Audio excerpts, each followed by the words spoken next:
olako sistema komplikatu bat dugunean, lehenengo egin beharko dugu da parentesiak eta izendatzaileak kendu, besteleko batean, eta hemen jarri simplifikatuta. Eta hau ere bai, berdin egingo dugu. Horan, hasiko gara adibidez honekin, eta jarriko du hemen simplea, Zein da lehenengo parentesiak kendu, egin beharko dugu horrela, bidertu, horrengo dugu. Hiru isa, gehi, lau bider bi, lau i. Lau bider minus bat, minus lau.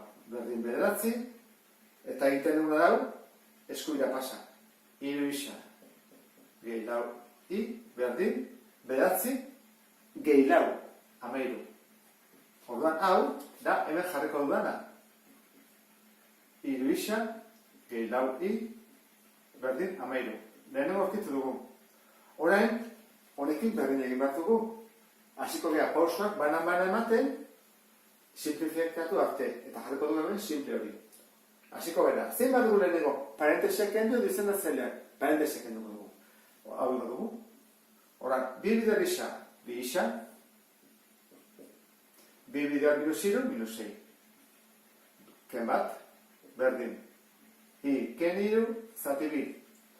Bigarren pausoa zer da, izendatzaileak kentzea. Horra jarriko dugu dira bat. Zen da MKT bi, ez da? Orduan MKT bi baldin bada, hasiko gara. Bi zati bat, bi. Goruk bat, biki bidertu behar dut. Lau isa. Bi zati bat, bi. Bider sei, ama bi. Bider bi, bi. Eta hau, bi zati bi, bat. Orduan goikoak, utzi bat dut, dauden bezala. Orduan, parentesiak kendu dut, izendatzaileak kendu dut, horrein goduena da isa eta iak ezkerretara, hemen dut lau isa, eta hau, ken i, eta beste aldean jartzen dut minus iru, eta hau, minus amabi ken bizten bada, minus amalau, beste aldera, plus amalau. Horrein bukatzeko, lau isa, ken i, berdin, zen badau, plus amaika, amalau, ken i, amaika. Hau da, hemen jarriko dudana goian. Simplifikatu ondoren, lau isa ken i, berdin, amaika. Lortu dugu, azkenean, guk ezagutzen dugu motatako forman jartzea. Orain, bai erabaki behar dugu, zen metodo erabili. Hemen ikusten duzu bezala, minus i dago.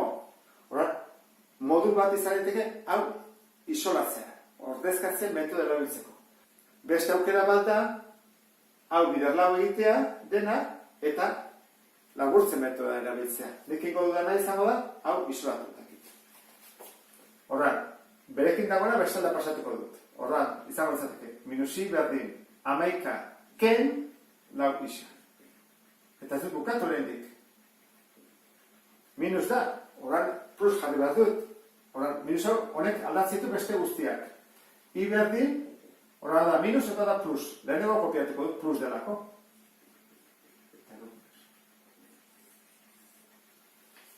I isolatu ondoren, guazen hemen ordezkatzea, beste ekuazioan. Hau da, egin duguna simplea jartzeko. Honi kasu bez hemen dikorea. Horra jarriko dugu. Hiru isa, gehi lau bider, i. Zer bada? Lau isa, ken amaika. Berdin, amairu. Orduan, jarri dezagun. Hiru isa. Keduko tau, bestela. Hiru isa. Gehi. Lau bider, lau isa. Amase isa.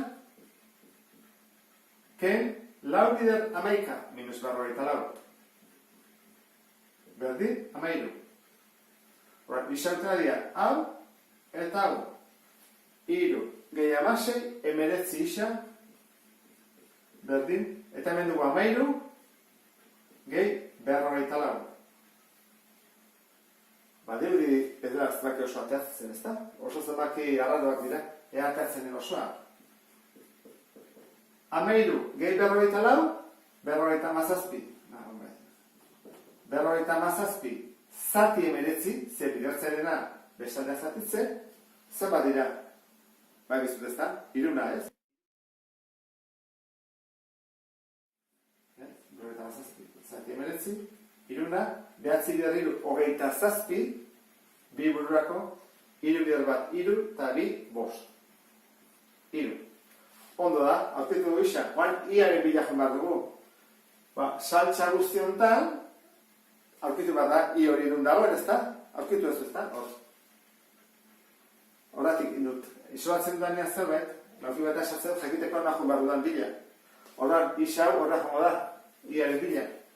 I berdin, lau bider, hiru, kera maika. Lau bider hiru, 12. Eta 12 kera maika, bat. Horran, soluzioa, isa berdin hiru, i berdin bat.